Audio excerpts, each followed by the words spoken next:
Today we're talking about Annihilation, the new map pack for Call of Duty Black Ops. We have 4 new multiplayer maps: Hangar 18, Silo, Drive-In, and Hazard, and a new Zombies map called Shangri-La.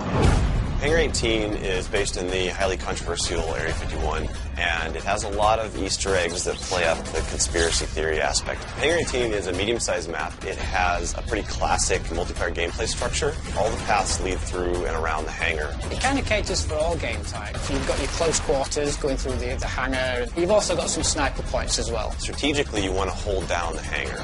You can work with your teammates to really control the 4 main flow points, then you're going to dominate the map.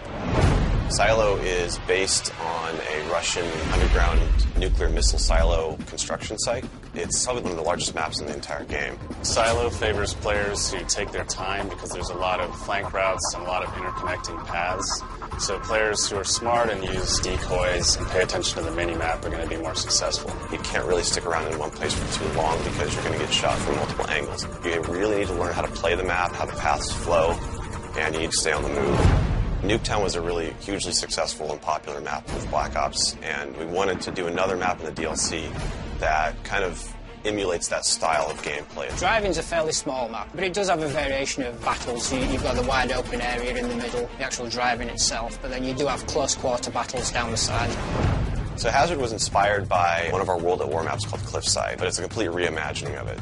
We've actually turned it into a golf course. It's a great level. Hazard is probably one of the only maps in the game that focuses almost exclusively on long-distance engagements, and the long-range snipers and LMG gunners and assault rifle guys are going to have an advantage. You're definitely going to want to avoid the fairway if you're not a sniper and stick to the edges of the map where there's some more intense choke points and medium-range engagements. The story in Shangri-La is shrouded in mystery. I love to leave it up to the fans to derive their own ideas from it and also discover the facts that we put in there. I hope they really get the sense that we've taken this to just a whole nother level with the new weapons, the new environment, the new ways of getting around the map and things like that. There's a lot of holding areas, escape hatches, and things that let you get out at the last minute, which is a contrast to Call of the Dead, where it was a very wide open map. This is a much tighter map. Don't hold out too long. If things look like they're getting rough, get out of there.